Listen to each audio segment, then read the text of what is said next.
Close your eyes for a moment, not tightly but gently, the way you might let your eyelids drift closed on a warm, still afternoon. Feel the weight of the blankets settling around you, the softness of the pillow beneath your head. Let your breathing slow, each exhale a little longer than the one before. In this quiet, you and I are going to travel back together.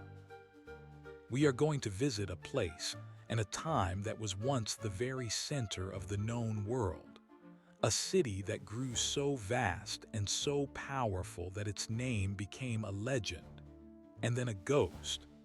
We are going to wander through the Roman Empire, but not the noisy, crowded Rome of tourist brochures or sword and sandal films.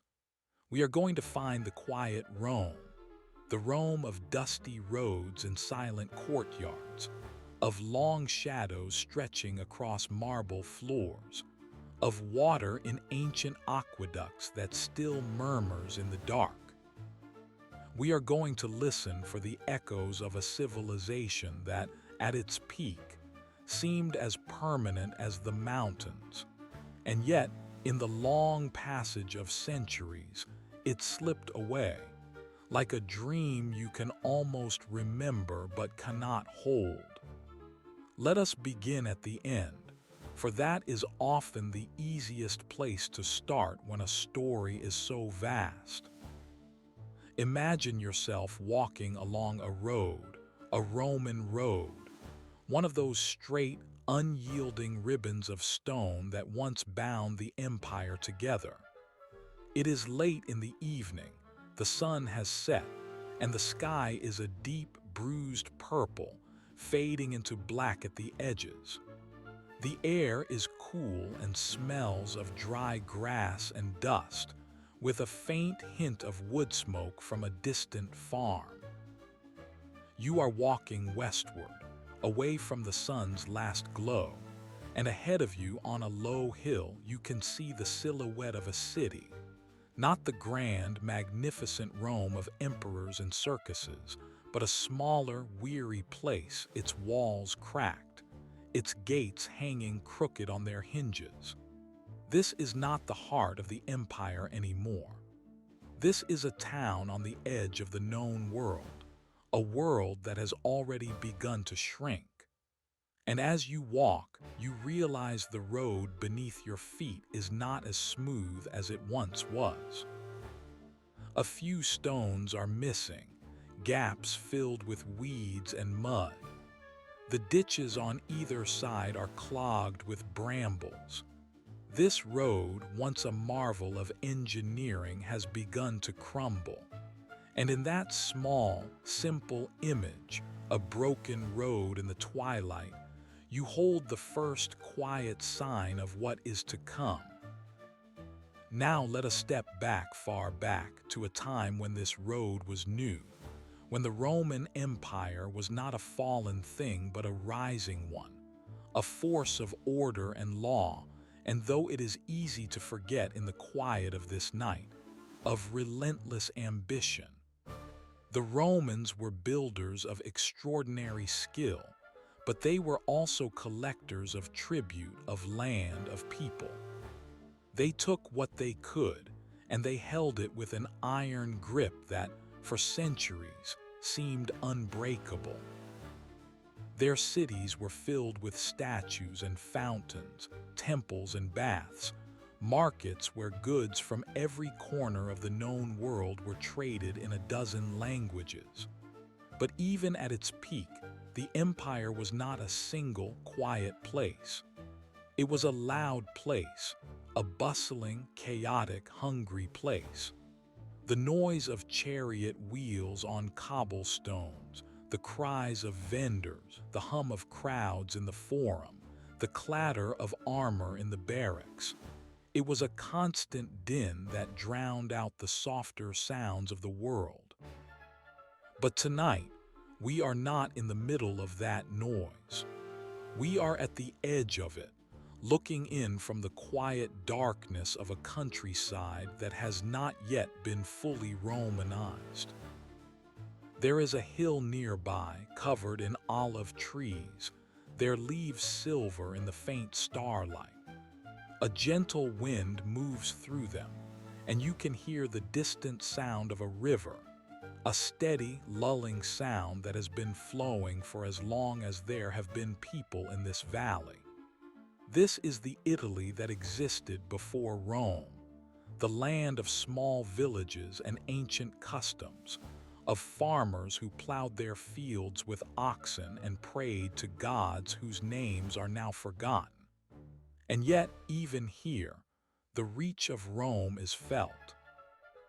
A tax collector might come once a year, a legion might march through every few seasons, and the local elders might send their sons to serve in the Roman army, far from home, to learn the Roman discipline and the Roman law.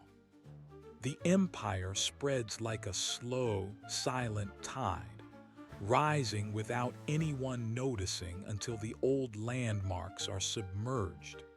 But let us not rush.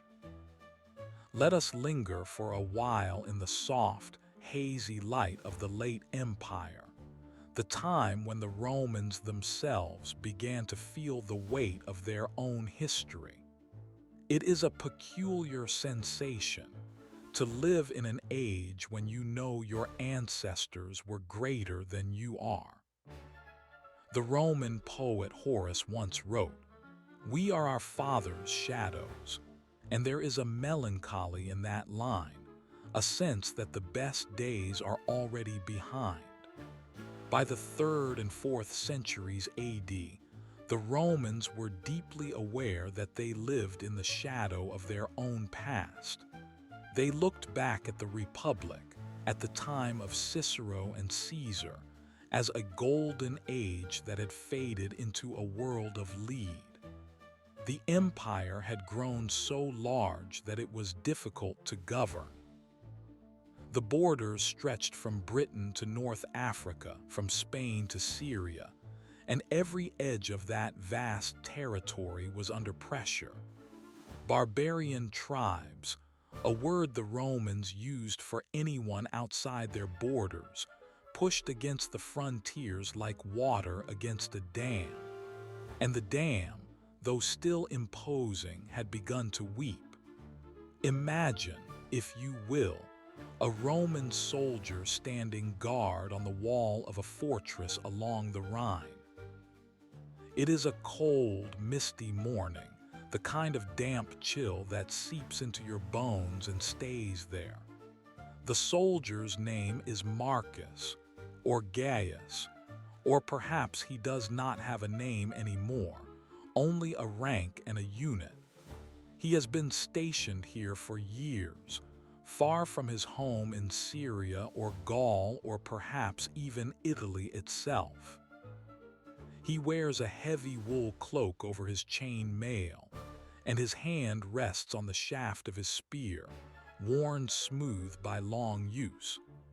Behind him, the fortress is a neat grid of barracks and storehouses, a small Roman town imposed on a wild landscape. Beyond the walls, the forests stretch away, dark and endless, full of sounds he cannot identify. He knows that somewhere out there beyond the river are tribes who speak strange languages, who live in wooden huts, who do not understand the order of Roman law. He has heard stories of their raids, their sudden attacks that come and go like summer storms. And he knows that the empire cannot afford to pay him well anymore. The coin in his pouch is thin, the silver content less than it used to be, so that the familiar face of the emperor seems faded, almost a ghost. He is not bitter. He is tired. And in that tiredness, the first crack in the empire's great strength is not in the stone of the wall, but in the spirit of the man who guards it. Now, let us leave that soldier to his watch and drift westward, across the restless waters of the Mediterranean, to the city of Rome itself. The Rome of the late empire is a strange place, a city of magnificent ruins in the making. The Colosseum still stands, its arches rising toward the sky, but it is not the gleaming monument it once was.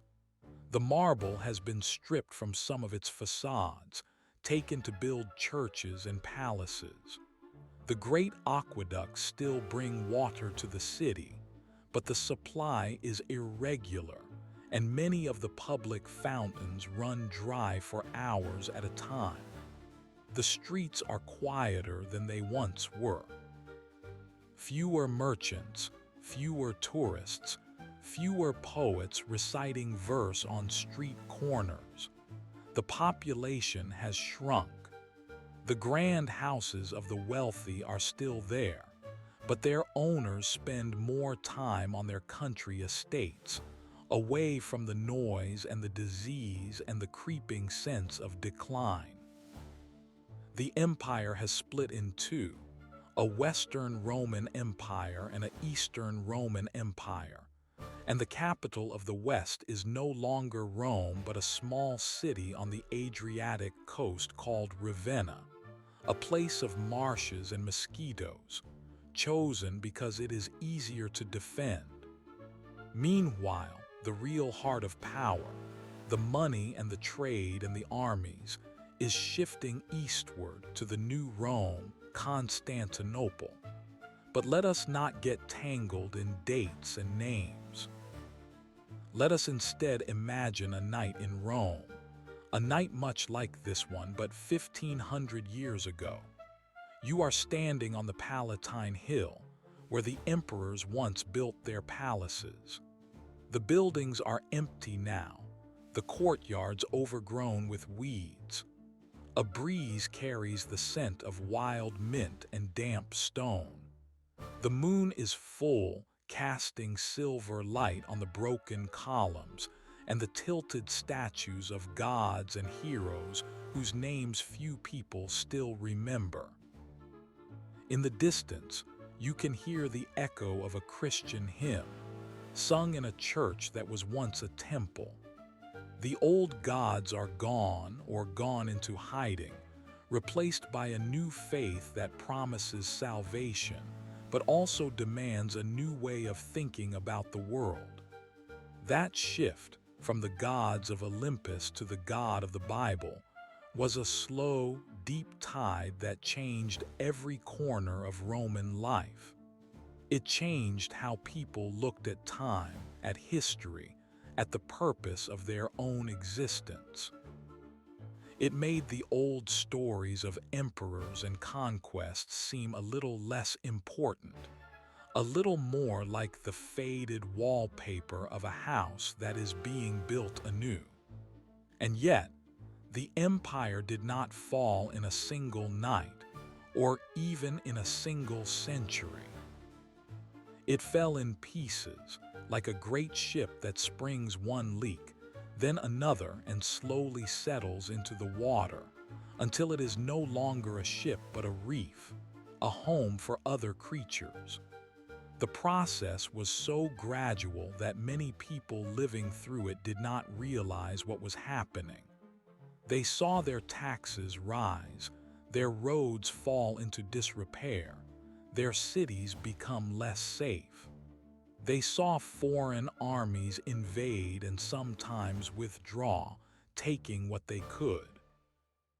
They saw emperors come and go, some good, some bad, most forgettable. They saw their own children move away, to the countryside, to the monastery, to the army of some barbarian general who now wore Roman robes and gave himself Roman titles. And through it all, the idea of Rome, the memory of what it had been, lingered like a scent in an old room, a fragrance of grandeur and order that could not quite be extinguished. So let us settle into this quiet, this gentle unraveling. We have the whole night ahead of us. The empire is large, and its story is long, and there is no need to hurry.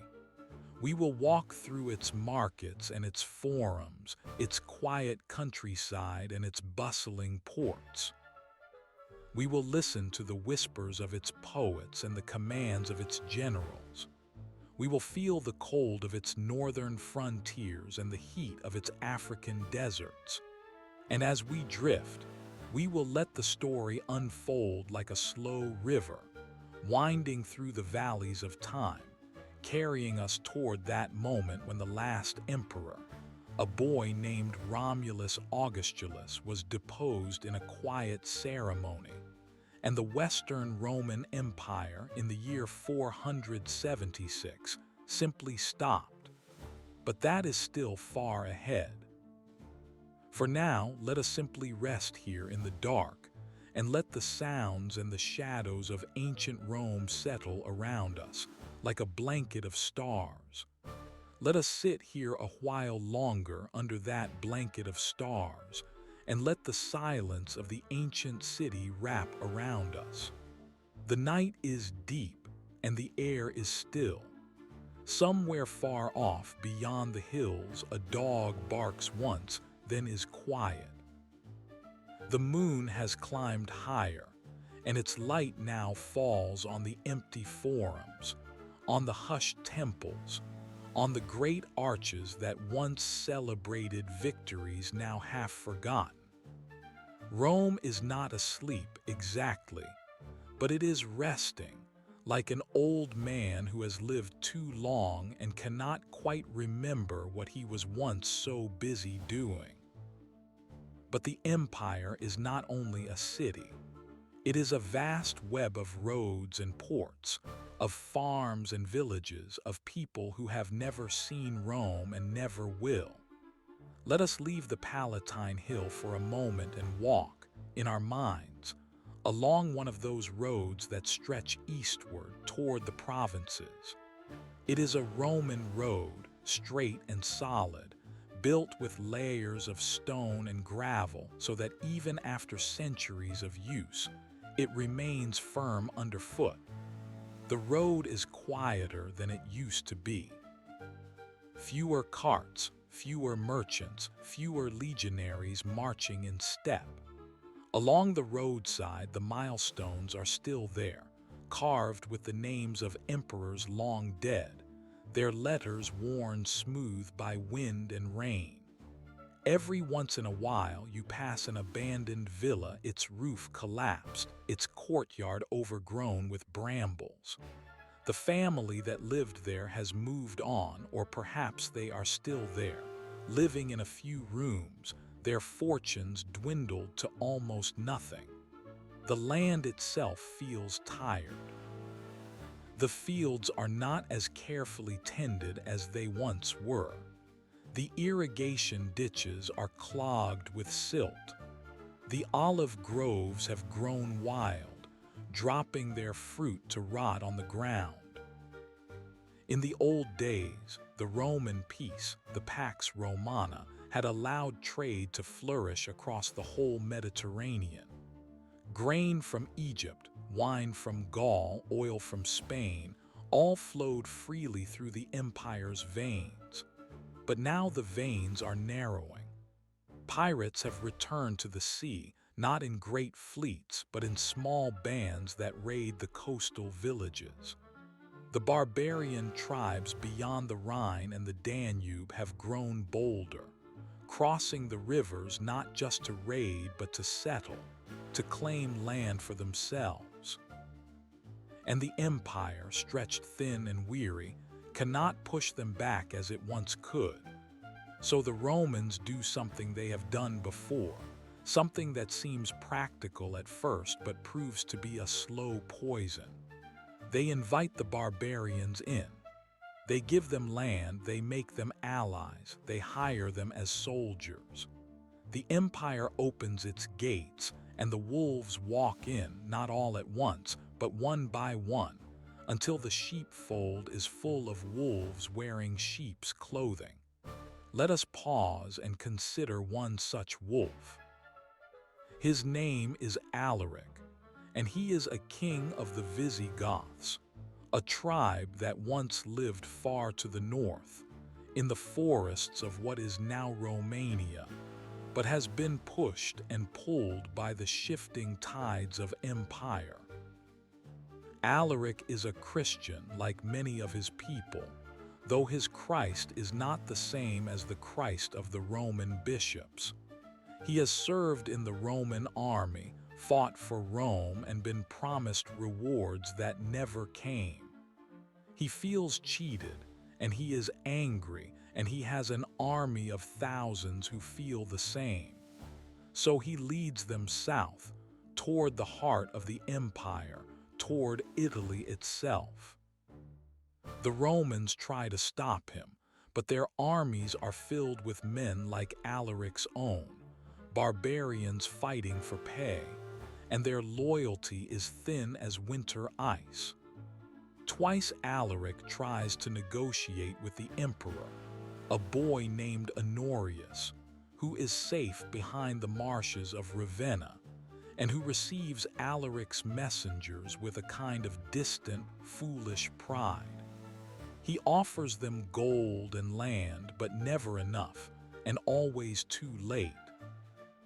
And so Alaric, in the year 410, does what no barbarian army has done in 800 years. He marches on Rome. Now, if you were standing on a hill outside the city on that August day, you might have seen the smoke first, rising in thin columns above the walls. The gates were opened from the inside, perhaps by a slave or a traitor, and the Visigoths poured in. But this is a sleepy story, and we will not dwell on the violence.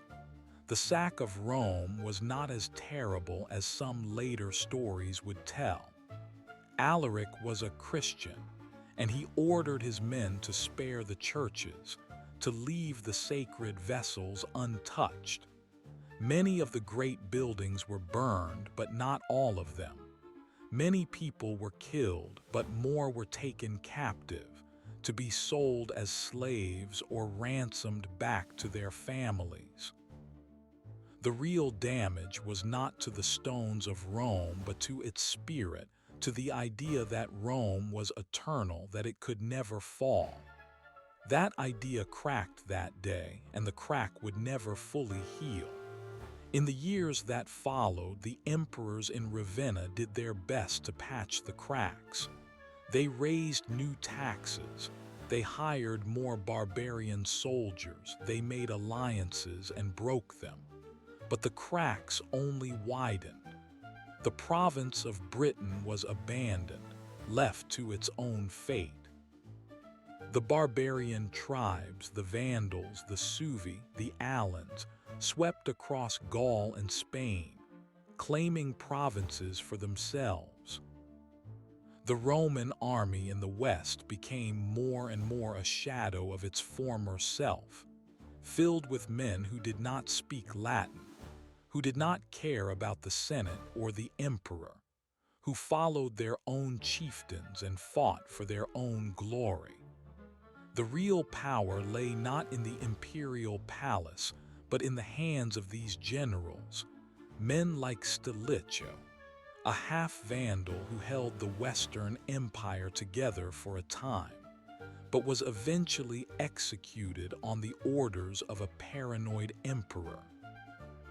And when Stilicho was gone, the empire had no one left to hold the pieces.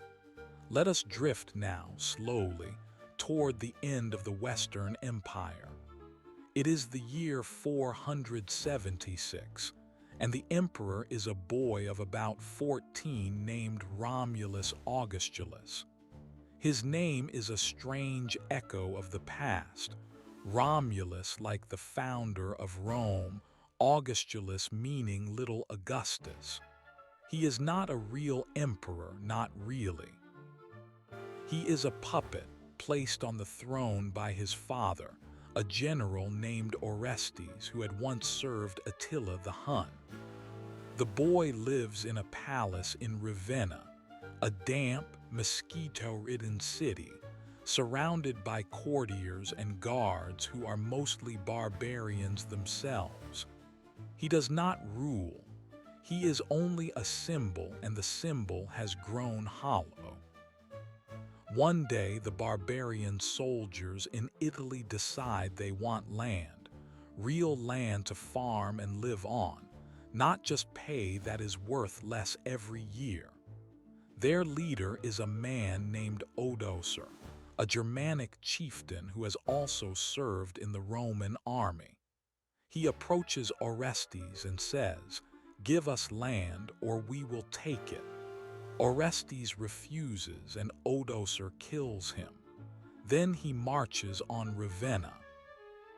The boy emperor, Romulus Augustulus, is sitting in his palace, perhaps reading a scroll or playing a game, when the guards come and tell him that his father is dead, that the army has a new leader, that he must abdicate. There is no battle, no great siege. The end of the Roman Empire in the West is a quiet, almost polite affair. Odoacer sends the boy into exile, gives him a pension, and sends the imperial regalia to Constantinople, to the Eastern Emperor, with a message: "We no longer need an emperor in the West." And just like that, the line of emperors that began with Augustus, the man who had transformed a republic into an empire, ended with a boy who was only a name. The people of Italy barely noticed. Life went on. The roads still needed repairing, the taxes still needed paying, the fields still needed plowing. The Roman Senate continued to meet for a while, but it had no real power. The bishops of Rome, the popes, began to take on a new kind of authority, filling the vacuum left by the emperors. The barbarian kings who carved up the old provinces, the Goths in Italy, the Franks in Gaul, the Vandals in Africa, all claimed to be the heirs of Rome. They wore Roman clothes, they minted coins with Roman inscriptions, they governed with Roman laws.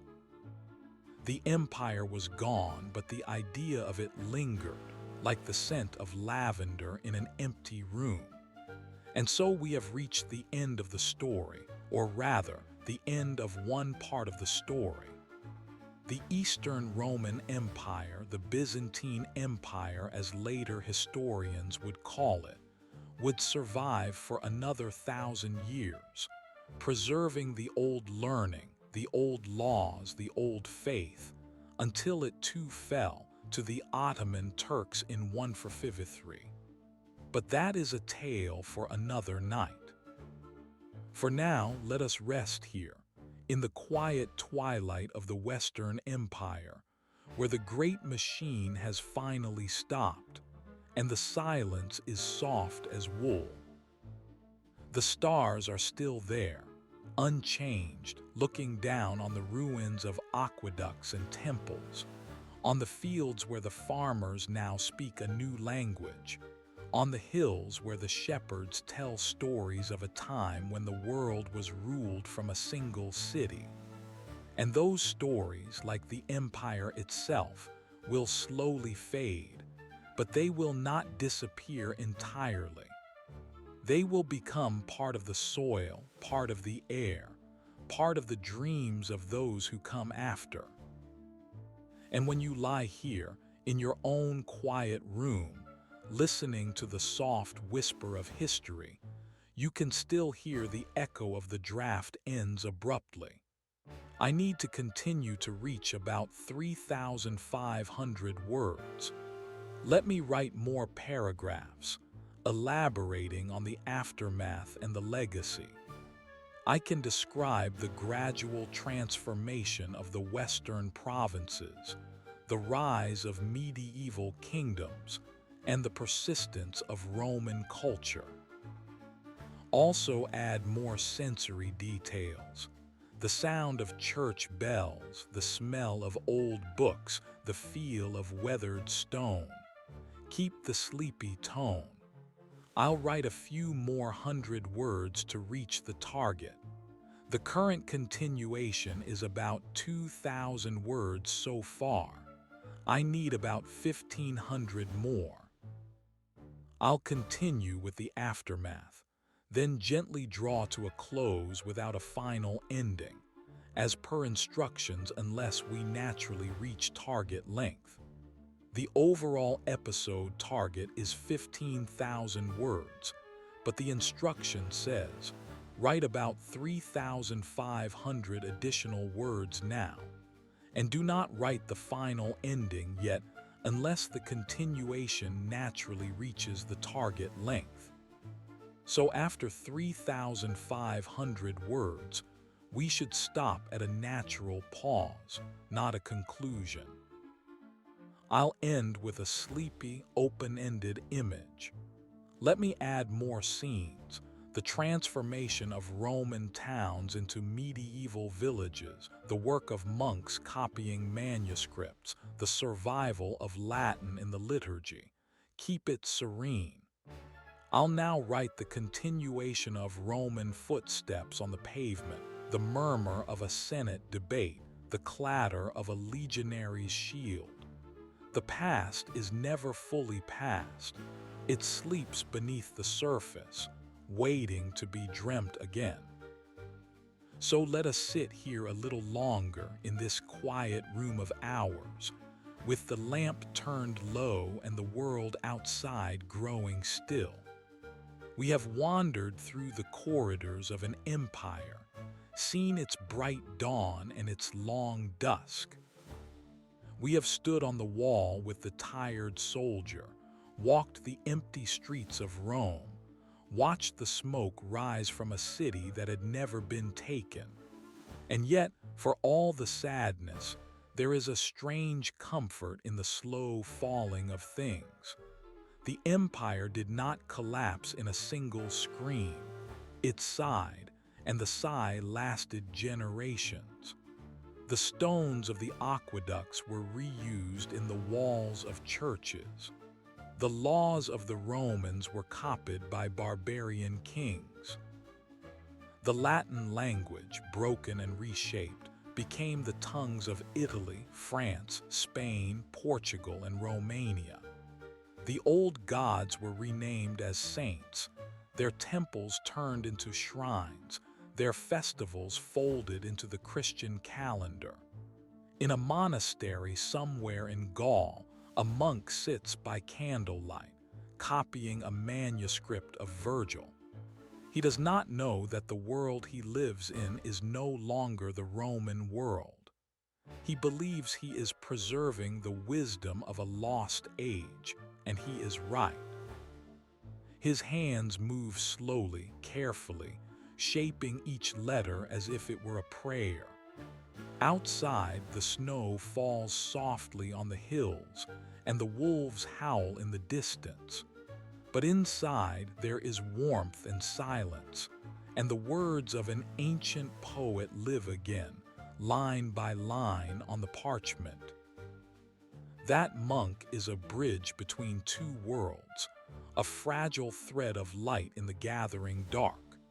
And so the empire lives on in fragments, in echoes, in the ways we measure time and law and language. It lives in the names of the months, in the shape of our cities, in the habit of washing before dinner. It lives in the very idea of a republic, a government of laws, not of men, an idea that was born in Rome and was never entirely extinguished. The empire fell, but its children, the nations of Europe, carried its genes forward, often without knowing it. But we are growing tired, and it is time to let the story settle like dust after a long day. The moon has moved across the sky, and the stars are beginning to fade into the first gray light of dawn. The roosters will soon begin to crow, and the world will wake to another day. A day that is not Roman, not medieval, not ancient, but simply ours. And yet, if you listen closely, you might hear, underneath the hum of the present, the faint, steady rhythm of a heartbeat that has not quite stopped, the heartbeat of a city that once ruled the world and then let it go. Let that heartbeat be your lullaby. Let the great river of history carry you gently toward sleep. There is nothing more to fear, nothing more to conquer, nothing more to lose.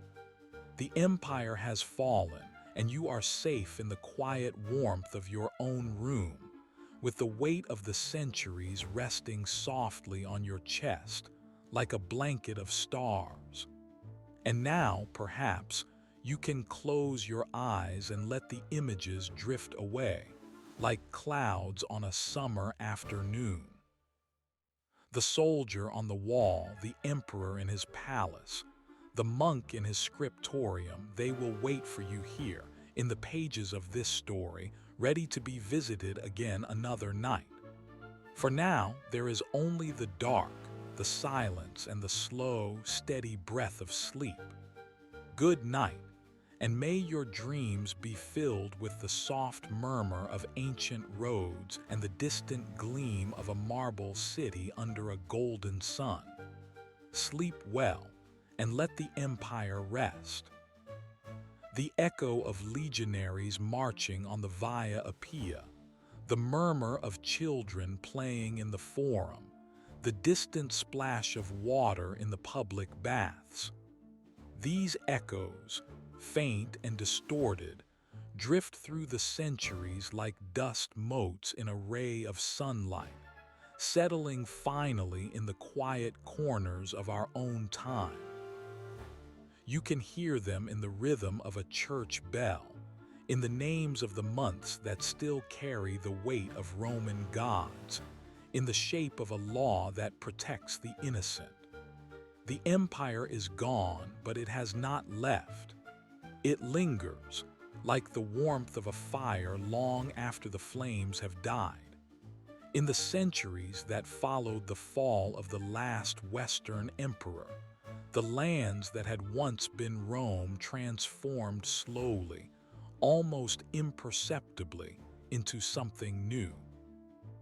The old cities shrank, their populations dwindling, their great buildings crumbling into rubble. The aqueducts that had carried water to 1,000,000 throats fell into disrepair, and the fountains of Rome ran dry. The roads, those marvels of engineering that had connected Spain to Syria, grew over with grass and weeds. Travelers on horseback would pick their way through the ruins, past fallen columns and broken statues, and they would marvel at what had been, and they would feel a quiet sorrow, as we do now. But life, as it always does, found a way. Farmers planted their crops in the shadow of the aqueducts.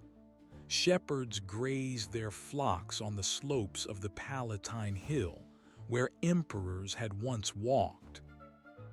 The great public buildings, the basilicas and the baths, became quarries for new churches and new homes. The marble of a temple to Jupiter was burned for lime, and the bronze from a statue of a forgotten emperor was melted down to make a plowshare. Nothing was wasted, nothing was sacred. The past became a resource, a warehouse of materials for the present. And yet, something of the spirit of Rome survived. In the monasteries, men and women devoted their lives to copying books, preserving the knowledge of the ancient world. They worked slowly, carefully, unaware that they were saving the seeds of the Renaissance.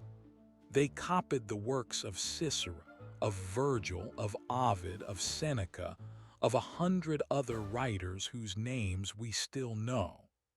They copied the laws of Justinian, the medical texts of Galen, the astronomy of Ptolemy. And they copied the Bible, of course, and the writings of the Church Fathers, which became the foundation of medieval Christianity. In the scriptorium, the world was quiet.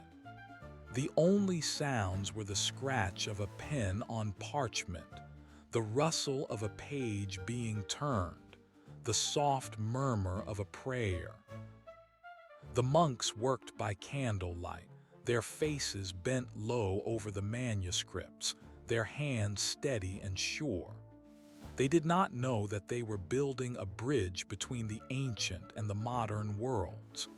They were simply doing their duty, preserving the Word of God and the wisdom of the ancients. And in doing so, they kept the Roman flame alive, a tiny ember glowing in the darkness of the early Middle Ages. Outside the monastery, the world was changing. The barbarian kingdoms that had carved up the Roman provinces were themselves changing, becoming more settled, more organized, more Christian. The Franks under Clovis converted to Catholicism, and their kingdom became the most powerful in Europe. The Visigoths in Spain adopted Roman law and maintained many Roman institutions. The Ostrogoths in Italy under Theodoric attempted to preserve the old administrative system, even as they ruled as kings. Theodoric himself was a strange figure, a barbarian who admired Rome, who wore a Roman toga, who appointed Roman senators to his court, who tried to govern with justice and mercy. He was, in many ways, the last Roman emperor in all but name. But the dream of a restored Western Empire would not die. In the year 800, a Frankish king named Charlemagne was crowned emperor of the Romans by Pope Leo III in St. Peter's Basilica. The old empire, it seemed, had been reborn, but it was not the same. This new empire was a Christian empire, ruled by a warrior king who could barely write his own name. It covered much of Western Europe, from the Pyrenees to the Elbe, from the North Sea to the Adriatic. Charlemagne tried to revive learning, to reform the church, to impose order on a chaotic world. He gathered scholars from all over Europe to his court, men like Alcuin of York, who taught the king and his sons the trivium and the quadrivium, the 7 liberal arts that had been the foundation of Roman education. And yet, for all its grandeur, the Carolingian Empire was a fragile thing. It lasted only about a century after Charlemagne's death, splintering into warring kingdoms that would eventually become France and Germany. The dream of a unified Europe, a single empire stretching from the Atlantic to the Danube, would rise again and again in the Holy Roman Empire, in the ambitions of Napoleon, in the vision of a united Europe today. But it would never be fully realized. The Roman Empire in its original form was unique, a one-time event in history, like the birth of a star. As the centuries passed, the memory of Rome grew fainter, but it never disappeared. The ruins of the ancient city became a tourist attraction for pilgrims and travelers who would wander through the Forum, marveling at the arches and the temples. The Colosseum, stripped of its marble and its bronze, stood as a monument to a lost age. The Roman roads, still in use, carried travelers from one kingdom to another, following the same routes that the legions had once marched. The Latin language, transformed into the Romance languages of Europe, was still spoken in the church and in the courts.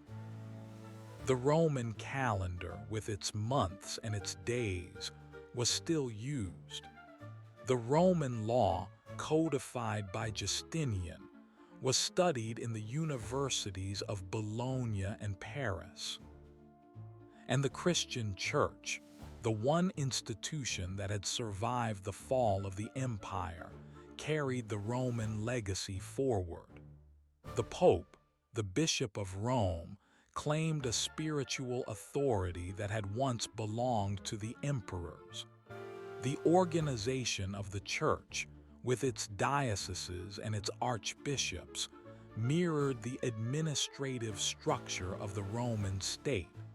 The liturgy was conducted in Latin. The churches were built in the form of Roman basilicas. The art and the music of the medieval church were deeply indebted to Roman traditions. So the empire did not really fall. It transformed, it dissolved, it seeped into the soil of Europe, becoming part of the very fabric of the continent. The Roman Empire is not a thing of the past. It is a living presence, a ghost that walks among us, whispering in our laws, our languages, our cities, our dreams. When you step into a courtroom and hear the judge say, "The law is the law," you are hearing the echo of Rome. When you walk into a church and see the dome rising above you, you are seeing the legacy of Roman architecture. When you speak English or French or Spanish or Italian or Portuguese, you are speaking a language that was shaped by Latin, the tongue of the Romans. And so, as we lie here in the quiet of the night, we are surrounded by the Roman Empire, even in its absence. The bed we sleep in, the house we live in, the city we inhabit, all bear the marks of that ancient civilization. The idea of a republic, of a government of laws, of a commonwealth of citizens, was born in Rome and never died. The empire fell, but its spirit remained, waiting for new vessels, new forms, new ages. Now let us let go of the weight of history. The story has been told and we have listened.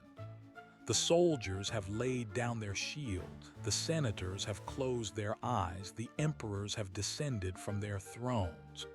The great machine of Rome has stopped and the silence is deep and soft. We are safe, here in our own room with the darkness wrapping around us like a blanket. The clock ticks, the wind sighs, the world turns. And the Roman Empire, that vast dream of power and order, has become a dream of peace, a dream that we can carry with us into sleep. So close your eyes and let the images fade. Picture the forum, empty and silent, covered in a thin layer of dew. The temples stand, but the gods have gone. The arches stand, but the triumphs have ended. A bird lands on the head of a statue of Augustus, and for a moment the emperor seems to be wearing a crown of feathers. Then the bird flies away and the statue is still again. Picture the Roman countryside, the fields of wheat and olives, the vineyards terraced on the hillsides. A farmer walks behind his oxen, plowing the same soil that his ancestors plowed 1,000 years ago. He does not know that he is living in the ruins of an empire. He only knows that the sun is warm and the earth is good. And the empire, if it ever existed, is just a story told by the old men in the village, a story that he half remembers, a story that he will tell his children one day. The story will change, as all stories do. The details will blur, the heroes will grow larger, the villains will grow darker. But the essence of the story will remain. the tale of a city that grew into an empire and then grew into a memory. And that memory will live on in the books we read, in the buildings we admire, in the words we speak, in the laws we obey, in the dreams we dream. And now it is time to let the story go. The Roman Empire has fallen, and we are falling with it into the soft, welcoming arms of sleep. The last candle has been blown out. The room is dark. The only sound is your own breathing, slow and steady, like the rhythm of a distant ocean. The waves of history wash over you, gentle now, no longer demanding your attention. You can let go, you can rest. Good night, and may the spirits of the ancient world watch over you, their whispers soft as the rustle of leaves, their presence warm as the lingering heat of a Roman summer. Sleep deeply, and when you wake, the empire will still be there, unchanged, waiting for you to return, should you ever wish to wander its streets again. But for now, there is only silence and peace, and the quiet end of a long story.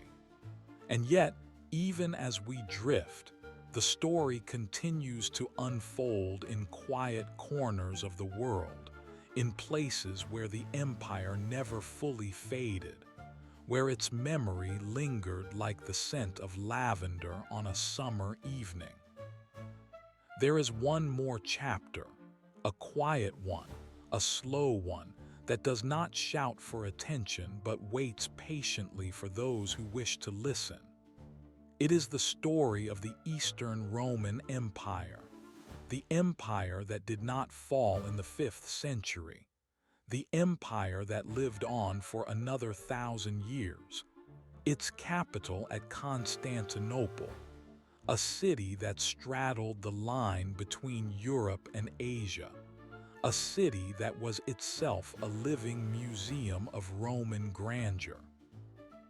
Imagine Constantinople, if you will, not as it is today, but as it was in the 6th century, under the reign of the Emperor Justinian. The city gleamed with the light of 1,000 churches, their domes rising like golden bubbles against the blue sky. The great church of Hagia Sophia, the Holy Wisdom, had just been completed, its vast interior filled with mosaics of gold and glass, its central dome seeming to float on a ring of light, as if suspended by divine hand. The emperor and his wife, Theodora, a former actress and courtesan who had risen to become the most powerful woman in the empire, ruled from the great palace, a complex of courtyards and halls that stretched along the shore of the Sea of Marmara. The streets were lined with arcades, where merchants sold silks from China, spices from India, and furs from the land of the Rus. The city was a crossroads, a meeting place of East and West, where the Latin language of the old empire mingled with the Greek of the Hellenistic world, where Roman law and Christian faith formed the bedrock of society. Justinian was a man of vast ambition. He dreamed of reconquering the lost provinces of the West, of reuniting the empire under a single ruler. He sent his general, Belisarius, a man of great skill and loyalty, to fight in Italy, in Africa, in Spain. And for a time it seemed that the dream might come true. Belisarius recaptured Rome itself from the Ostrogoths, entering the ancient city in triumph. The Roman Senate, that old institution that had survived through centuries of change, was restored. The aqueducts were repaired, the baths reopened, the streets cleaned. For a brief moment, the old empire breathed again, but it was not to last. The wars were long and costly, draining the treasury and devastating the Italian countryside. The plague of Justinian swept through the Mediterranean, killing millions, emptying cities, and weakening the empire at a time when its resources were stretched thin. The Lombards, a new barbarian tribe, invaded Italy, and the Roman reconquest was gradually undone. The Senate of Rome faded into obscurity, its last members disappearing into the shadows of history. The city itself shrank, becoming a small town clustered around the Tiber, its great monuments left to crumble into the earth. Yet the Eastern Empire endured. It became Byzantine, a term coined by later historians to describe the medieval Greek-speaking empire that continued the Roman legacy in the East. The emperors of Constantinople still called themselves Roman, their subjects still called themselves Romans, and the empire they ruled was a direct continuation of the one founded by Augustus. But it was different. Greek replaced Latin as the language of government. The emperor became an absolute monarch, a figure of sacred power, his court a complex hierarchy of officials and eunuchs. The church and the state were intertwined, the Patriarch of Constantinople serving as the emperor's spiritual counterpart. And so the centuries passed. The empire faced threats from every direction: the Persians to the east, the Arabs to the south, the Slavs and the Avars to the north, the Normans and the Crusaders to the west. It lost provinces, regained them, lost them again. It was a long, slow decline, a gradual fading of light, like the setting of the sun on a late autumn afternoon. There were moments of brilliance, such as the reign of Basil II in the 11th century, who crushed the Bulgar kingdom and restored the empire's borders. But each triumph was followed by a new crisis, a new enemy, a new loss. The most famous and tragic moment came in the year 1204, when the Fourth Crusade, a Christian army originally intended to recapture Jerusalem, turned instead on Constantinople, sacking the city in a frenzy of violence and greed. The Crusaders, their eyes filled with the gold and silver of the great metropolis, tore through the streets, stripping the churches of their relics, breaking the tombs of the emperors, and setting fire to the libraries. The divine city, the new Rome, fell to the very men who had come to defend the faith. It was a wound from which the empire never fully recovered. Constantinople was eventually recaptured by the Paleologan dynasty in 1261, but the city was a shadow of its former self. The population had dwindled to a few tens of thousands. The great palaces lay in ruins. The streets were overgrown with weeds. The empire itself was reduced to a small patch of territory around the capital, surrounded by the rising power of the Ottoman Turks. The last centuries of Byzantium were a long, slow twilight, a holding action against the inevitable. The end came in the year 1453, on the 29th of May. The Ottoman Sultan, Mehmed II, known as the Conqueror, had assembled a vast army and a formidable fleet. The city walls, which had protected Constantinople for over 1,000 years, were breached by enormous cannons, one of which was called the basilica, a monstrous weapon that could hurl stone balls weighing over 1,000 pounds. The final siege lasted 53 days. The emperor Constantine XI, the last of the Roman emperors, fought alongside his soldiers, refusing to flee even when the walls were breached. He was last seen in the chaos of the attack, his golden armor shining in the torchlight, his sword raised against the tide of the attackers. And then he disappeared, his body never found, his fate unknown. Legend says that he was taken by angels, turned into marble, and hidden beneath the ground, waiting for the day when the empire would be restored. The city fell, and with it, the final remnant of the Roman Empire. The Hagia Sophia was converted into a mosque, its mosaics plastered over, its bells silenced. The great palace was abandoned, its stones used for new buildings. The Roman emperors had ruled for nearly 2,000 years, from the rise of Augustus to the fall of Constantine XI.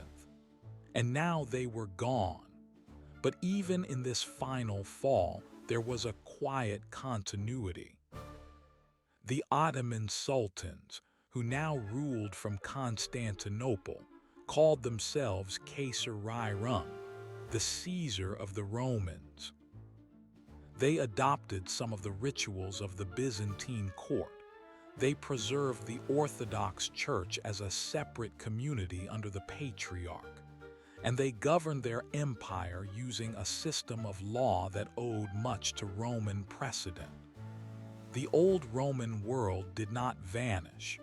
It was absorbed, transformed, and carried forward into a new age. And so, as the night deepens and your breathing grows slower, you can imagine the city of Constantinople as it once was, and as it still is in memory. The dome of the Hagia Sophia still rises above the skyline, though now it is surrounded by minarets. The streets still follow the ancient plan, the same streets that the Roman emperors once walked. The waters of the Bosporus still flow between two continents, carrying the echoes of 1,000 voices, the whispers of a history that never truly ends.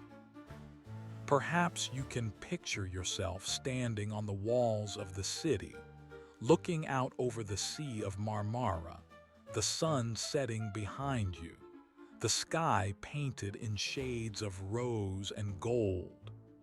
The wind carries the sound of a distant call to prayer, mingled with the gentle lap of waves against the stones. And you feel for a moment the weight of all those centuries, the lives that were lived, the dreams that were dreamed, the empires that rose and fell. But the weight is not heavy. It is soft, like an old quilt, like a story that has been told many times, a story that wraps around you and holds you close. The Roman Empire is a river that flows through time, branching into many streams, some of which have dried up, others which still run deep. You are part of that river even now, even as you lie here in the quiet of your room. The words you speak, the laws you follow, the buildings you see, the faith you hold, all carry the trace of that ancient current. And so you can rest, knowing that the story is not over, that it continues in you, in the quiet moments of your own life. So let the last images fade. Let the walls of Constantinople dissolve into mist. Let the sound of the cannon fade into silence. The empire has fallen, but its memory is a gentle thing, a soft blanket that covers the earth. And you are safe, wrapped in that blanket, drifting toward the land of dreams. Good night and sleep well, for the Roman Empire is with you still, a quiet presence, a whispered word, a light in the darkness. And yet, as you drift further into the quiet of the night, you may wonder what became of the Roman dream after the fall of Constantinople. The empire did not vanish entirely. It left behind echoes that still resonate in the world you know today. The great dome of the Hagia Sophia, though transformed, still stands as a reminder of that ancient power. The Roman law, compiled in the Corpus Juris Civilis under Justinian, became the foundation for legal systems across Europe, a silent framework that orders the lives of millions even now, even as you lie here in the dark. You can imagine the scholars of the Renaissance, their eyes wide as they discovered the lost texts of Rome, the histories of Livy, the speeches of Cicero, the poetry of Virgil. They copied them by candlelight, their hands moving slowly across the parchment, preserving the words that had once been spoken in the Forum and the Senate House. And as they read, they dreamed of a new Rome, a rebirth of that golden age, a world of reason and beauty and civic virtue. They called it the Renaissance, the rebirth, and it spread across Italy and then across Europe, carrying the seeds of the ancient world into the modern one. And so the Roman Empire lived on in the minds of men and women, in the columns of the buildings they built, in the arches they constructed, in the laws they wrote. The Holy Roman Empire, though neither holy nor Roman nor an empire in the truest sense, claimed the legacy of the Caesars. Charlemagne, crowned in the year 800 on Christmas Day, knelt before the Pope and was hailed as Augustus, the Emperor of the Romans. His court at Aachen was modeled on the Byzantine palace. His scholars studied Latin and Greek, and his dream was to restore the glory of Rome in the West. It was a dream that would linger for 1,000 years, a fragile flame that flickered but never died. Even the Ottoman sultans, as mentioned, called themselves Caesarium, the Caesar of the Romans. They adopted the Byzantine double-headed eagle as their symbol. They ruled from the same imperial city. They governed with a blend of Roman and Islamic law. The Greek Orthodox Church, under the Patriarch, continued to preserve the traditions of the empire, its liturgy still spoken in the language of the New Rome, its bishops still tracing their lineage back to the apostles. In the monasteries of Mount Athos, monks copied ancient manuscripts, their pens moving in the same rhythms as the scribes of Constantinople, keeping the light of Roman civilization alive in the quiet of their cells. And you can picture those monks, their heads bowed, their voices low, chanting the Psalms as the sun set over the Aegean. The sea breeze carried the scent of olive trees and thyme. The stones of the monastery walls were warm from the day's heat, and the only sound was the soft murmur of prayer, the turning of pages, the distant cry of a seabird. They did not know that the empire had fallen. They lived as if it were still there, as if the emperor still sat on his throne in the great palace, as if the walls of the city still stood invincible. And in a way, it was true. The empire was not a place or a government. It was a memory, a ritual, a way of seeing the world. As the centuries passed, the memory of Rome became a kind of mirror, a reflection of what people wanted to see. The French Revolution looked back at the Roman Republic with its ideals of liberty and citizenship and tried to revive them. Napoleon crowned himself emperor in the shadow of the Caesars, his army marching under eagles, his code of law echoing the Justinian Code. The British Empire, too, saw itself as a new Rome, spreading civilization and law across the globe, building roads and aqueducts, imposing order on distant lands. Even the United States, with its Senate and its Capitol, its classical architecture and its republican ideals, drew inspiration from that ancient city on the Tiber. And so the story of Rome is not a single story, but 1,000 stories, woven together like a tapestry, each thread leading to another. You can find it in the shape of a courtroom, in the words of a legal document, in the design of a government building, in the way we speak of the past. The Latin language, though no longer spoken by anyone as a mother tongue, survived in the prayers of the Catholic Church, in the scientific names of plants and animals, in the mottos of universities and nations. Senatus Populusque Romanus, the Senate and the Roman people, is still carved into stone in countless places, a reminder that once, long ago, a small city on a hill ruled the world. And if you listen closely in the quiet of the night, you might hear the faint echo of that voice, the voice of a Roman centurion shouting orders, the voice of a senator debating in the forum, the voice of a poet reciting verses in a crowded atrium. They are not loud, they are soft, like the rustle of leaves, like the distant murmur of a river.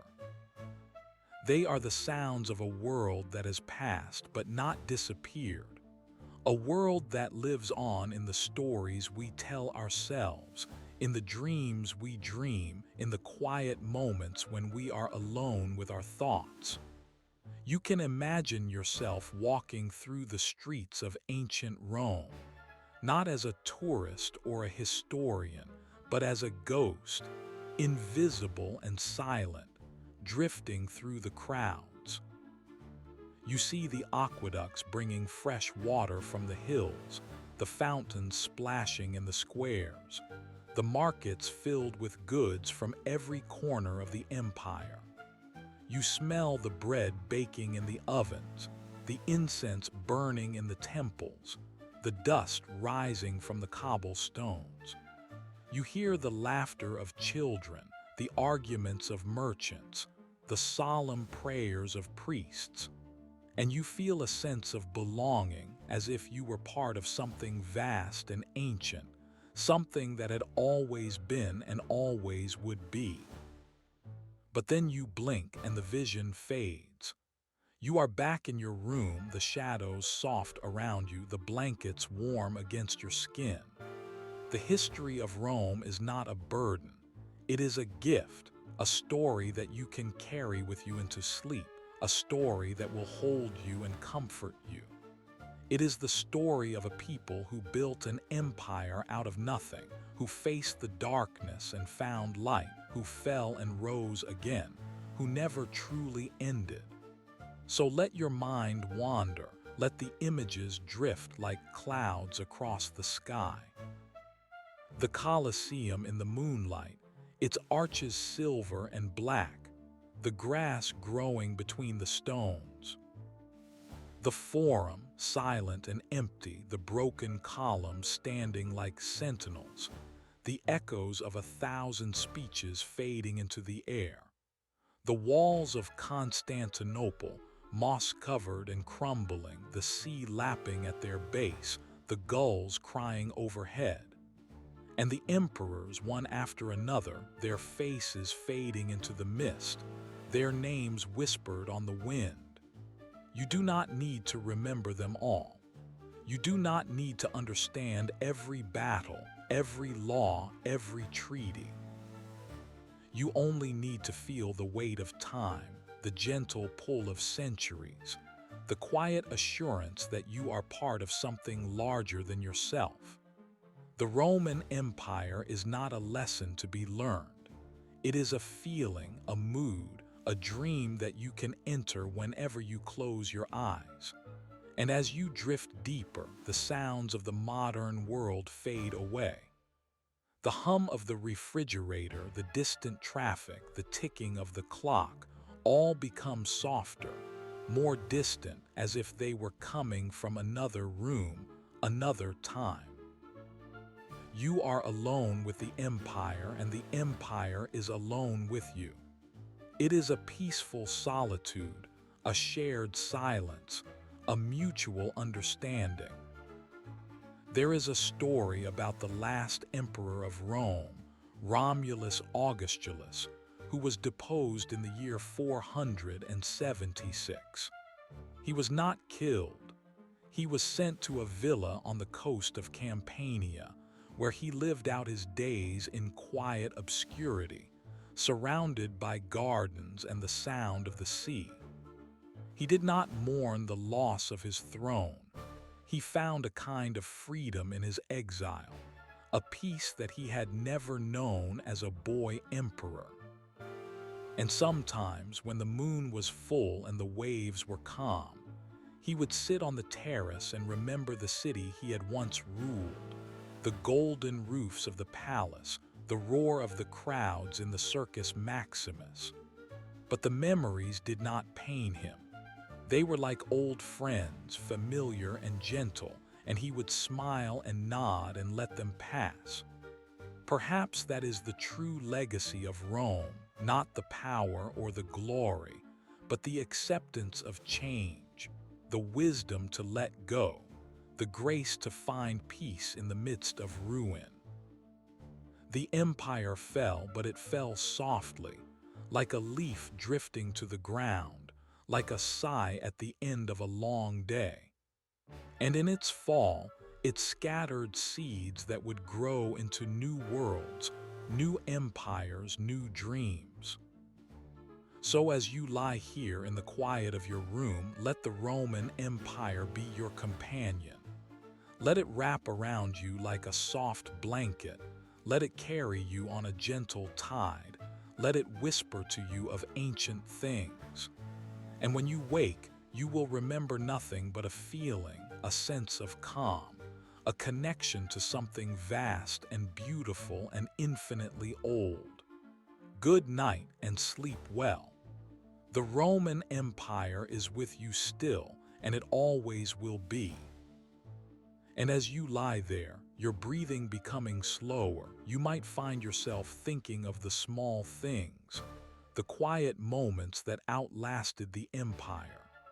Not the grand arches or the marble statues, but the simple objects that people held in their hands, used every day, and then left behind for someone to find centuries later.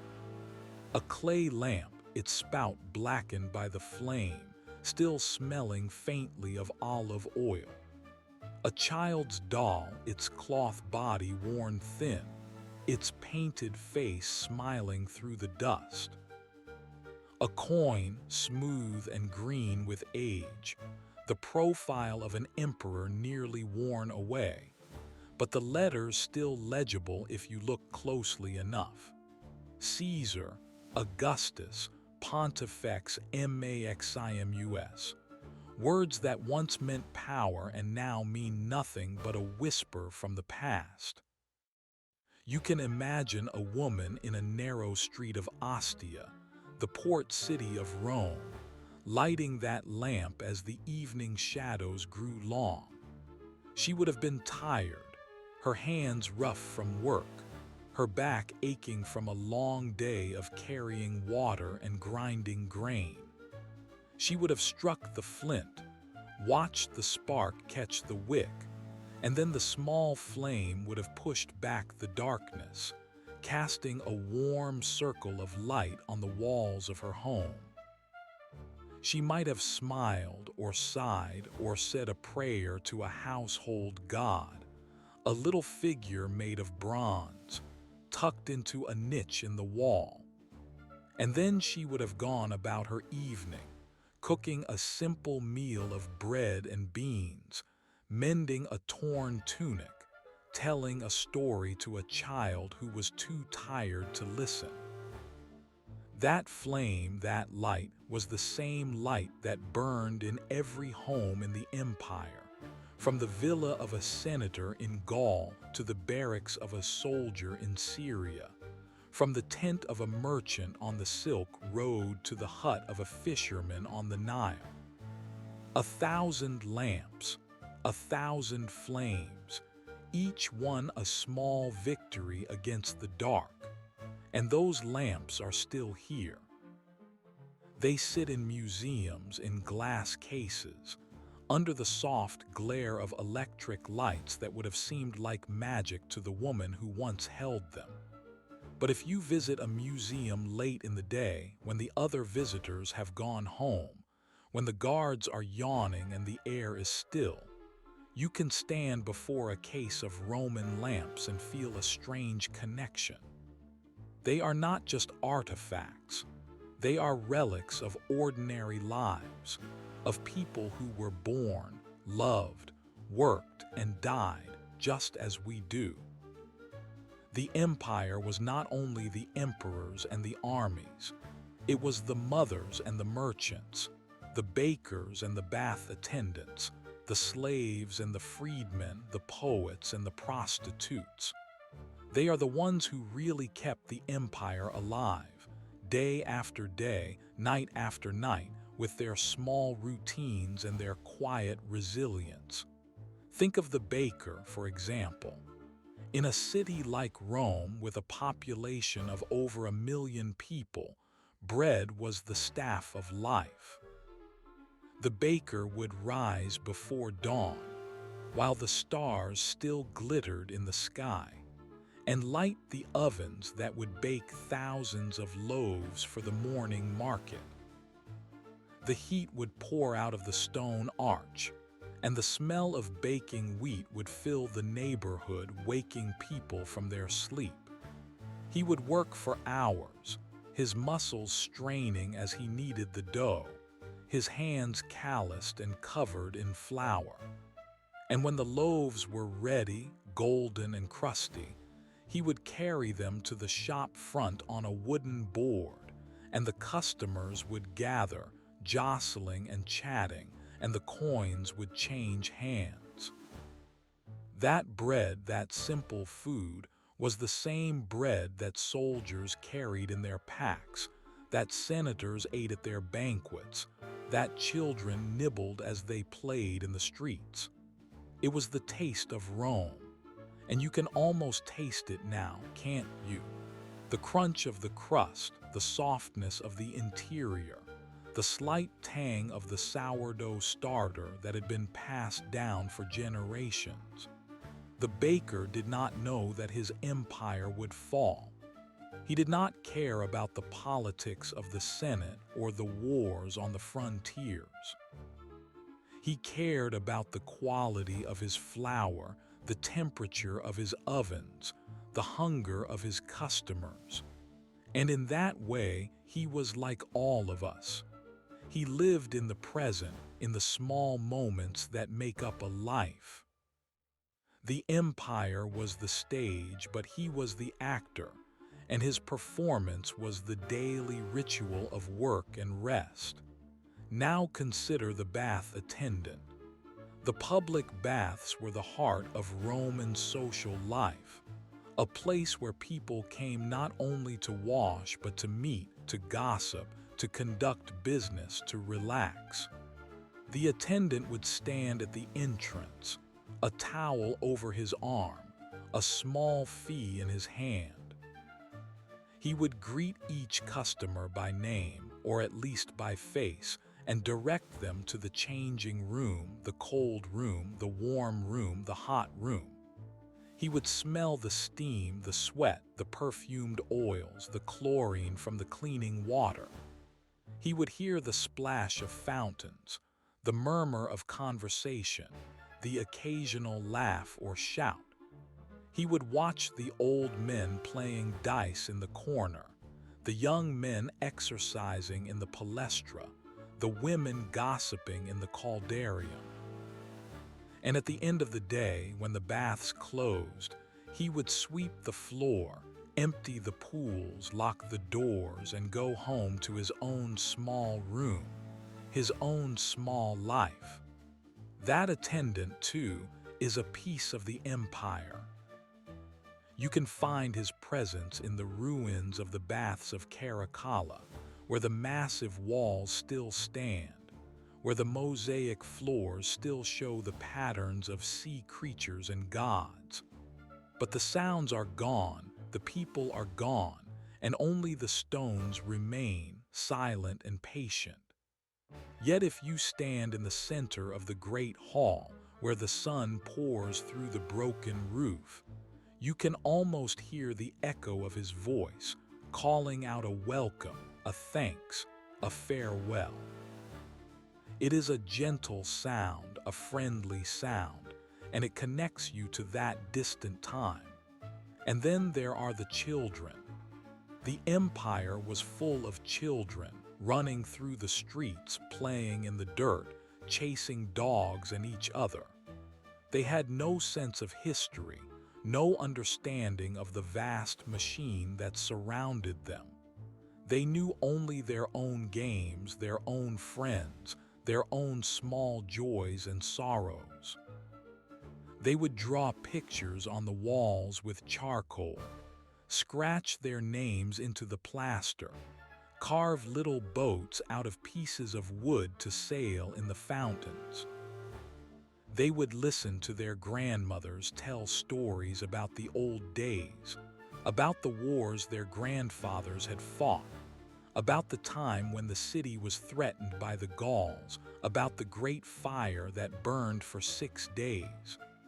And they would fall asleep, as children do, with those stories floating through their dreams, mixing with the sounds of the night, the barking of dogs, the distant rumble of a cart on the cobblestones.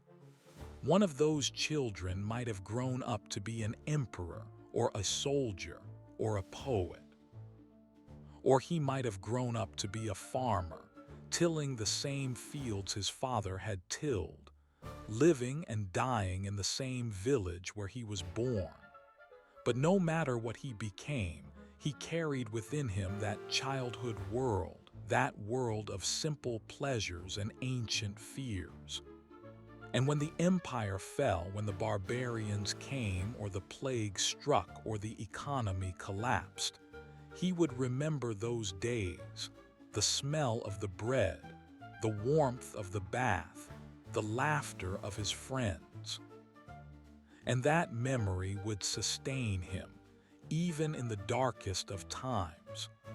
That is the true treasure of Rome, not the gold or the marble, but the human experience, the shared reality of millions of lives. And it is this treasure that we inherit, that we hold in our hands when we turn over a Roman coin or read a Roman letter. The empire is not a dead thing. It is a living presence, a thread that runs through our own lives, connecting us to those who came before. So as you drift further, let your mind settle on one of those small moments. Perhaps it is the moment a Roman mother bathed her child in a wooden basin, the water warm from the sun, the child splashing and laughing. Perhaps it is the moment a soldier, far from home, sat by a campfire, writing a letter to his wife by the light of a lamp. Perhaps it is the moment a priest chanted a prayer in a temple, the incense rising in a thin blue column, the statue of the god or goddess standing silent and still. Choose one moment and let it expand, let it fill your awareness, let it become your companion. You are there now, aren't you? You can feel the rough edge of the coin in your palm, the cool water of the fountain on your fingertips, the soft wool of the tunic against your skin. You are not an observer. You are a participant, a traveler in time, a guest in a world that still exists in the layers of memory. And the Romans welcome you. They do not mind that you are from the future. They do not mind that you do not speak their language perfectly.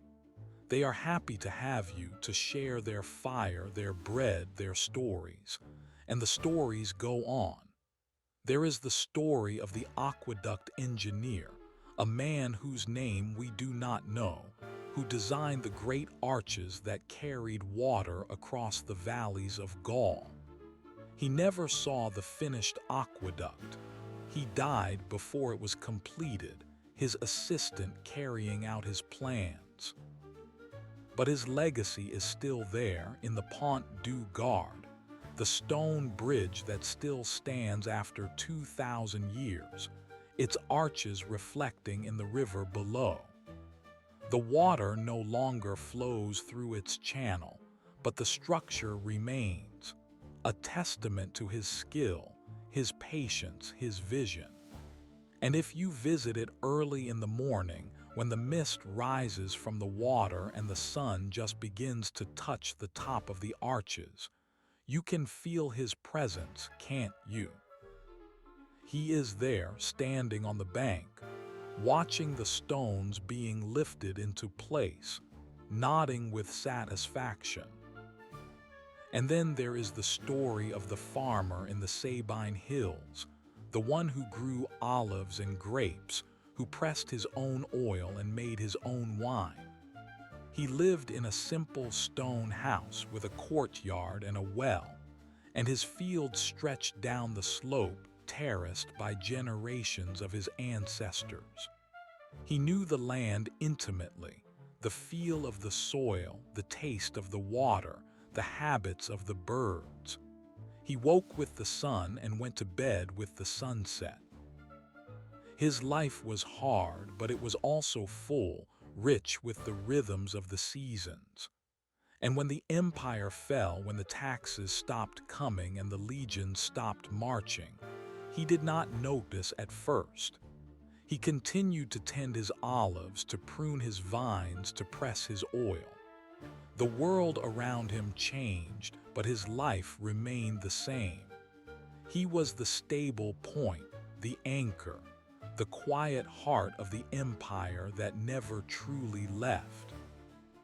You can feel the cool morning air on your face as you walk through his orchard, the leaves of the olive trees silver and green, the ground soft with fallen fruit. You can hear the bees buzzing among the flowers, the distant call of a cuckoo. You can taste the oil, fresh and peppery, on a piece of bread. And you can understand that this, too, is Rome. Not the empire of conquest and glory, but the empire of the earth, the empire of the harvest, the empire of the patient labor of ordinary people. And so the story continues, unwinding like a thread, leading you deeper into the night. You may think of the Roman markets, the bustle of the Forum Boarium, where cattle were sold, the smell of manure and hay mixing with the shouts of vendors. You may think of the Roman theaters, the performances of comedies and tragedies, the actors wearing masks that exaggerated their emotions, the audience laughing and crying and cheering.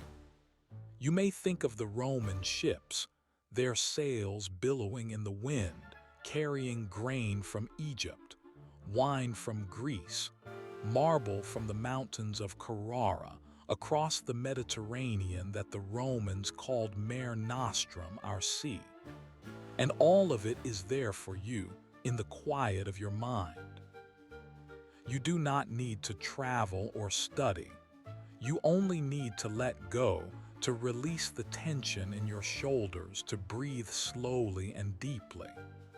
The empire will come to you like a gentle tide, like the soft rustle of leaves in the wind.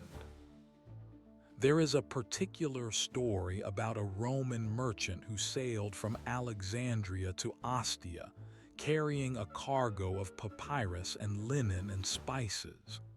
The voyage took 2 weeks, the ship hugging the coast, stopping at ports along the way.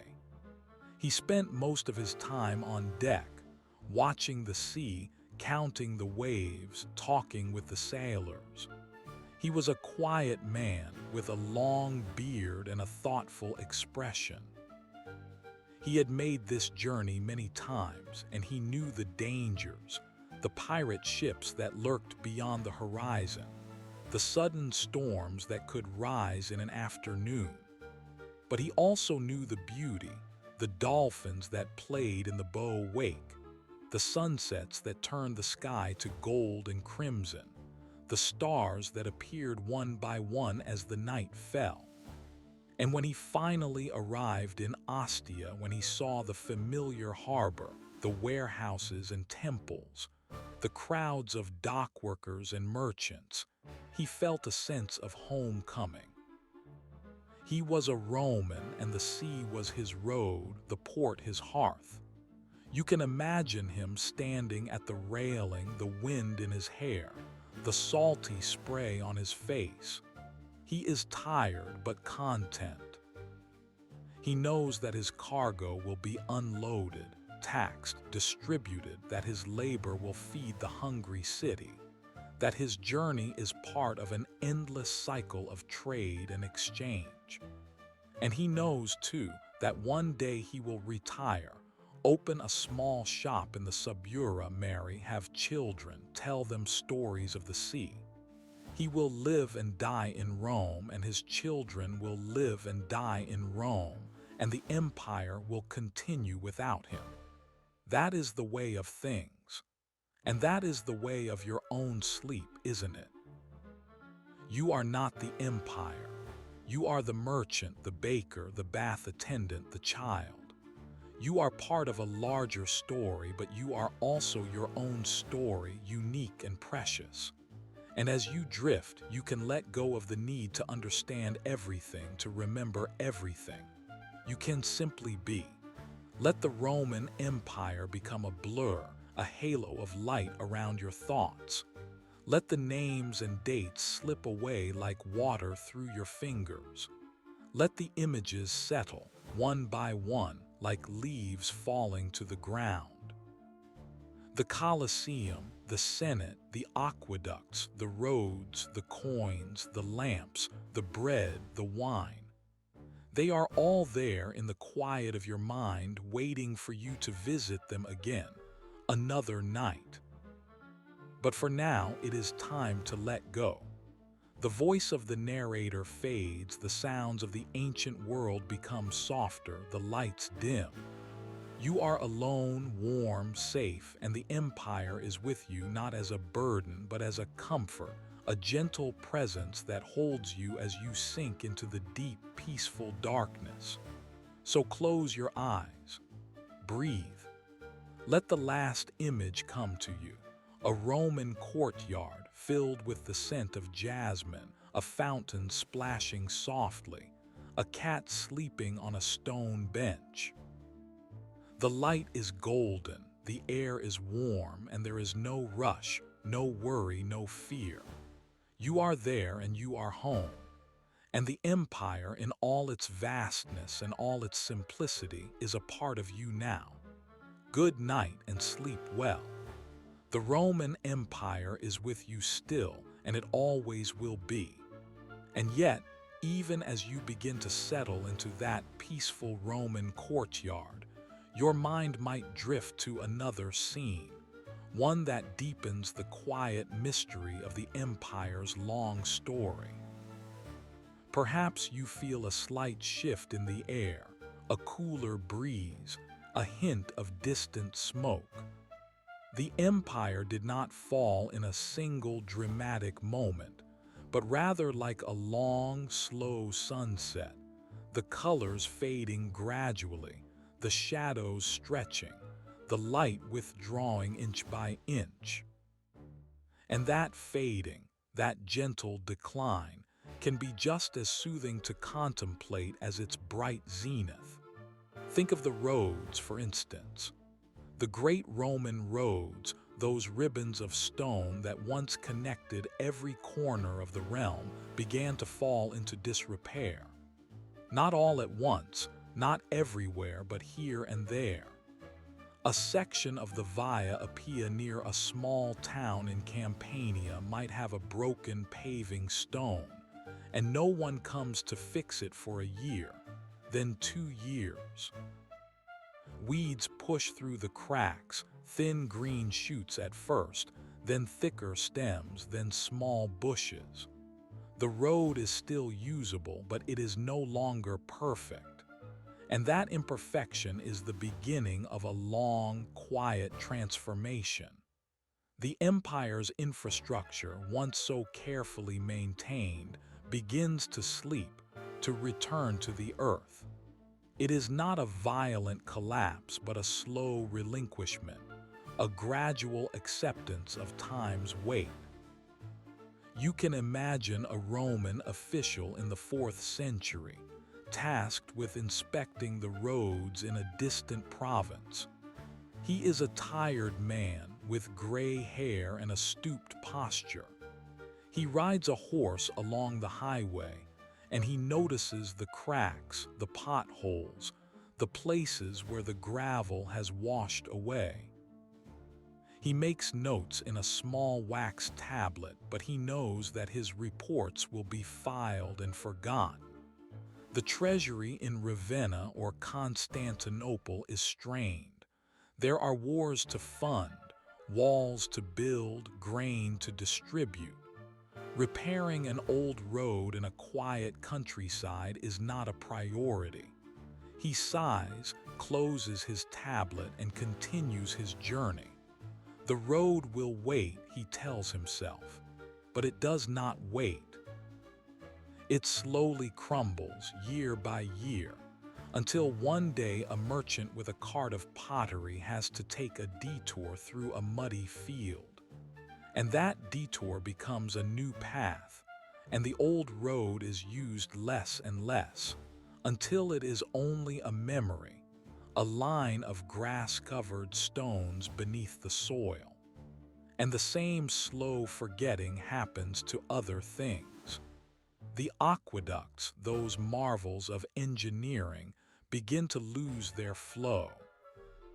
Not because the water stops, but because the lead pipes develop leaks, the settling basins fill with silt. The maintenance crews are reassigned to other tasks. The water still runs, but with less pressure, less volume. Some fountains in the city of Rome itself begin to sputter, then fall silent. The people adapt. They dig wells, they collect rainwater, they carry buckets from the Tiber. Life goes on, but it is a little harder, a little quieter.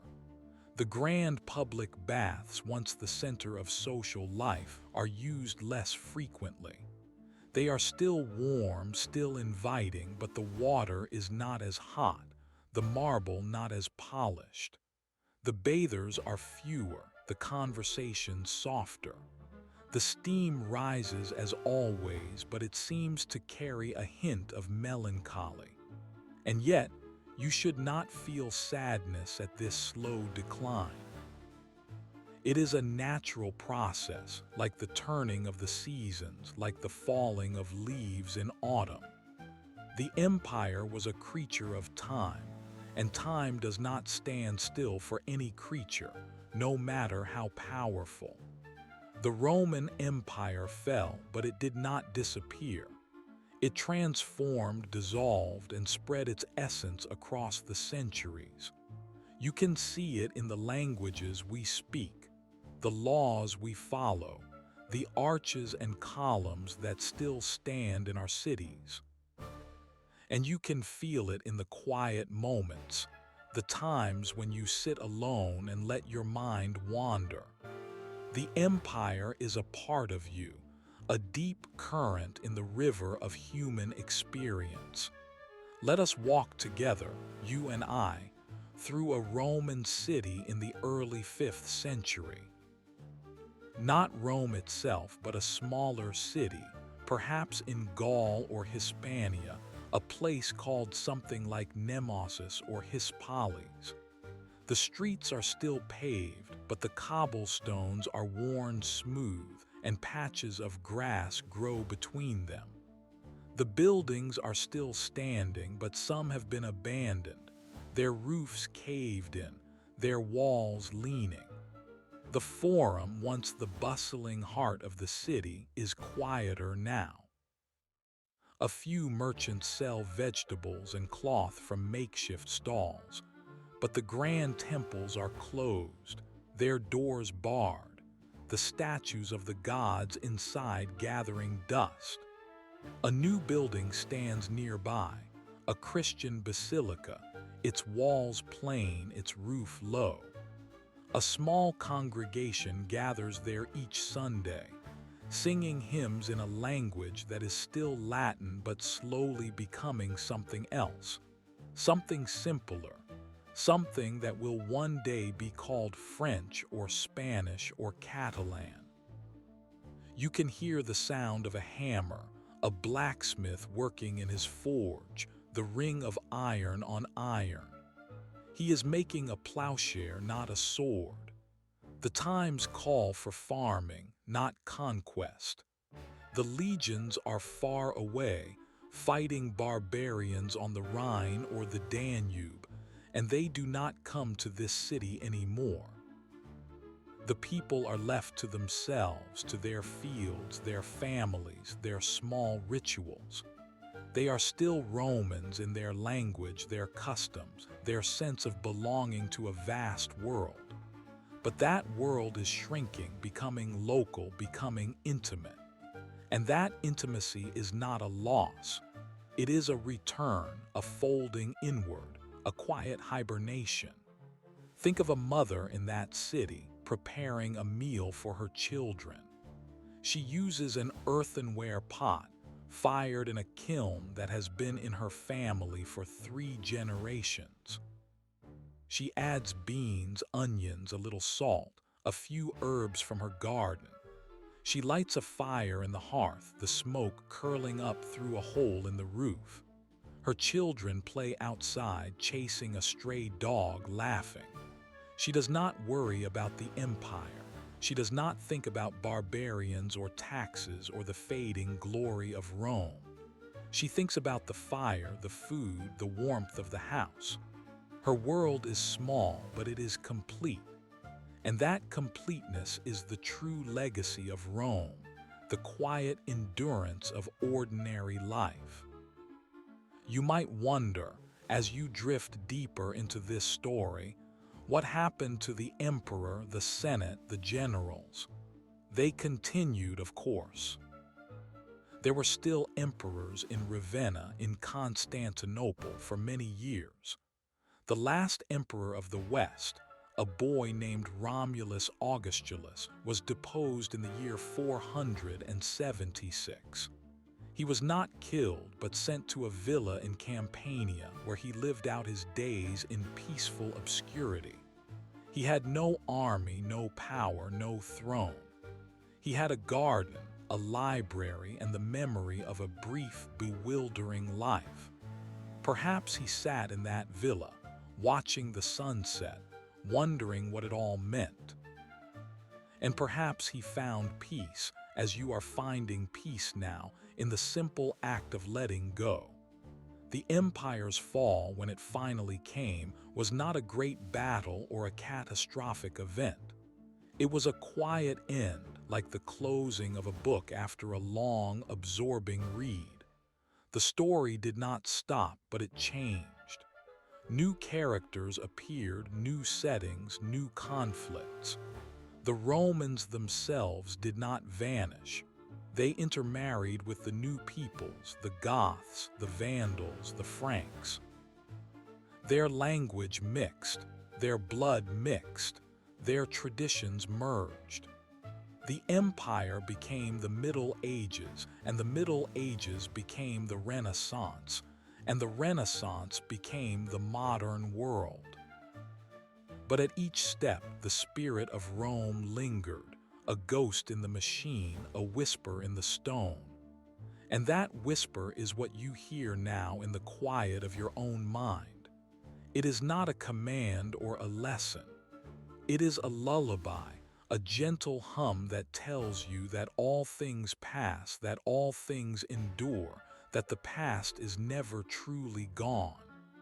You are part of that long chain, a link between the ancient and the future. And as you sleep, you join the Romans, the millions of souls who came before, who lived and loved and worked and rested under the same moon, the same stars, the same sky. Take one more breath. Let your body soften, your thoughts dissolve. The Roman Empire is not a history lesson. It is a feeling, a mood, a companion for your dreams. Let the images come and go like clouds drifting across a night sky. The aqueducts, the roads, the temples, the houses, the faces of people you have never met but somehow know. They are all with you, and you are with them in a timeless embrace. Close your eyes now. There is nothing more to remember. There is only the warmth of your bed, the rhythm of your breath, the quiet presence of a world that once was and still is in the gentle spaces of your imagination. Good night and sleep well. The story does not end. It simply rests, waiting for you to return another night, another dream, another moment of quiet stillness. The Roman Empire is with you still, and it always will be. And perhaps as you lie here now, you can feel that Roman thread woven into the fabric of your own day. The concrete in the walls around you, the arches above doorways, the very idea of a road that goes straight from one town to the next. These are echoes of a world that learned to measure, to build, to plan. Even the words you think in, the way you structure a sentence, the sense that order can be imposed on chaos. These are Roman gifts, so deep and so old that you no longer notice them. They are like the air you breathe, invisible, essential, always there. Consider the alphabet on the page of a book you might have read today. The letters themselves, the shapes of the A, the B, the C, are descendants of Roman letters carved into stone 2,000 years ago. A child in a Roman school copied those same shapes onto a wax tablet, pressing with a stylus, learning to form words that would carry the thoughts of an empire. That child is gone, but the letters remain. And when you write a note or read a sign or type a message on a phone, you are touching that distant hand, continuing that ancient loop of communication. Think of a courtroom somewhere in the world where a judge presides. The robed figure, the raised bench, the idea of evidence, the right to speak, the balance of arguments, these are not inventions of our time. They were refined in Roman law courts, tested in Roman forums, codified in Roman codes. The Emperor Justinian in Constantinople ordered the compilation of laws into a single body, the Corpus Juris Civilis, and that collection became the foundation for legal systems across Europe and beyond.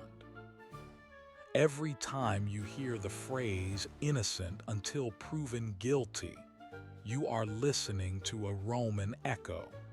And then there are the aqueducts, not just as ruins but as living systems. The water that flows from your tap, the pipes that carry it, the idea of bringing clean water from a distant spring directly to a city, that is Roman engineering still working.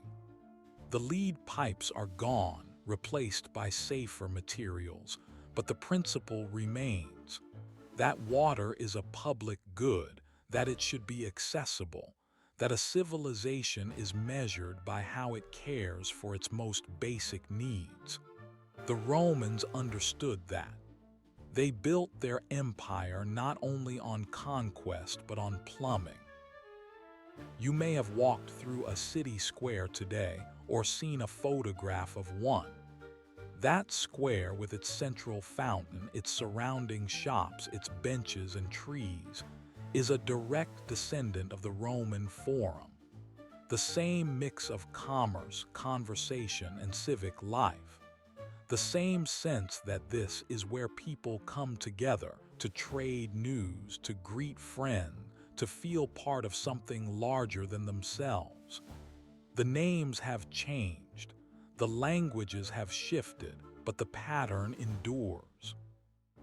So when you think of the Roman Empire falling, do not imagine it vanishing like a candle snuffed out.